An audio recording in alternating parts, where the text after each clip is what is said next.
So I was watching back my own content recently, and while in the process of doing so, I noticed that in real life, I'm not the same as the person I present online. Duh, nigga, that's probably your response, right? You're probably thinking, yes, no one is exactly the same as they represent on social media.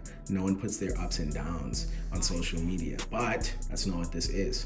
I definitely put my downs on social media, but it's the way I put them out.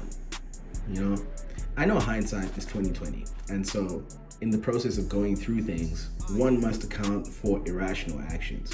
But I see this YouTube channel as me in an ideal self. As much as these videos come out in the past, they are almost the future version of what I want to become as a whole person, an entire entity. And that dude's not necessarily sure of himself, but he's sure of what he is. Going down that rabbit hole, I need to now think about what would cause a young Negro to be this way, though. I already know it's my past experiences. So when I say this way, I'm more speaking to the fact that it almost feels like I still have the tendencies of the old version of myself in a literally brand new, completely different body that people treat differently to how they would treat back in the day, which on paper seems like the best case scenario, all of the experience from your youth plus the advantages you never had.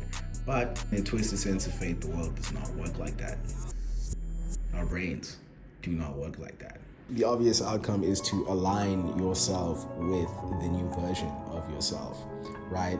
Well, not the new version, the current version, because I am what I am. You see what I'm saying? Which, on paper seems like the most simple thing in this world to do, but that's like giving a deer steroids, like enough steroids to where a deer can just kill anything that comes into its path, and then expecting it to not run when a natural predator shows up. The deer hasn't been shown to be able to kill the thing in its path yet. But if this steroided up deer were to kill this predator with ease, and then it happened at least 3 more times, the deer would understand that it is now jacked enough to take on what used to be considered its own predator. You get what I'm saying to you? You can give this deer all the gear in the world, but that doesn't mean it's gonna go through with becoming the alpha deer. You feel me?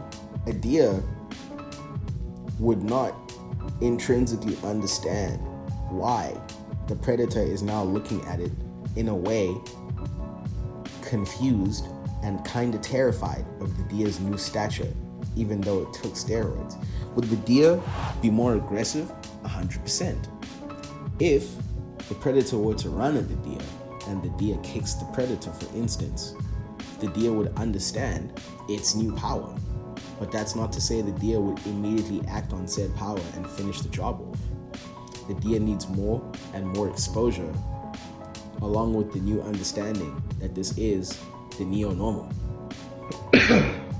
Why are we using a steroided up deer? Because that's basically what I am, minus the gear, okay? For all purposes, I think specifically intrinsically tied to the way I think about things, I am anchored in the beliefs of old, while having a much more advantageous position at present. In the case of a steroided up deer that actually has to go toe-to-toe with predators, when it finally decides it has to, it's probably gonna win. That kick is gonna kick the predator clean out. You feel me? But unless the deer is specifically aware of the fact that a kick can and will reliably kill its opponent or its horns, or whatever the fuck we're using in this example, every single time the deer encounters fortune, shall we say, enough to kick another predator, it's not going to be able to recognize that and adapt. No, the deer, and myself included, have to walk the walk and talk the talk consistently until we pass on from this earth. And the proof is the legacy of the steroided up deer that gallivanted around the woods, kicking the shit out of predators. Was it normal? No. Should it have happened? Probably not. But it did.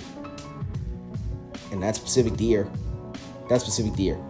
possibly out of a test group of deers, experimented on by a government agency, chose to take extreme advantage of the fact that it could now kick the shit out of predators. While other deers may have found marginal to stagnated success in an endless void of apathy because nothing can reach, challenge, but always make them afraid of them, but they are still afraid of those things, unaware of the power that they now hold. A single deer chooses to stand out, fucking out predators, making a name, eating grass and kicking animals. Is it normal? It will be, as people adjust to the new normal, like predators, like when a dude drops a T-Rex into the Amazon forest and then, the T-Rex proceeds to kill everything violently, except in our scenario, we're using time-accurate animals, you and me included. So your adaptation may come with some caveats, but mostly only benefits.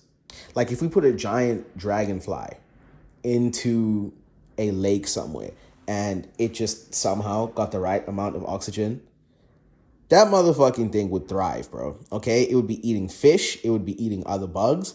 It would be a terror. And it would grow to sizes not seen before, completely disrupting the ecosystem. But to the ecosystem, it would become the new normal. You see what I'm saying?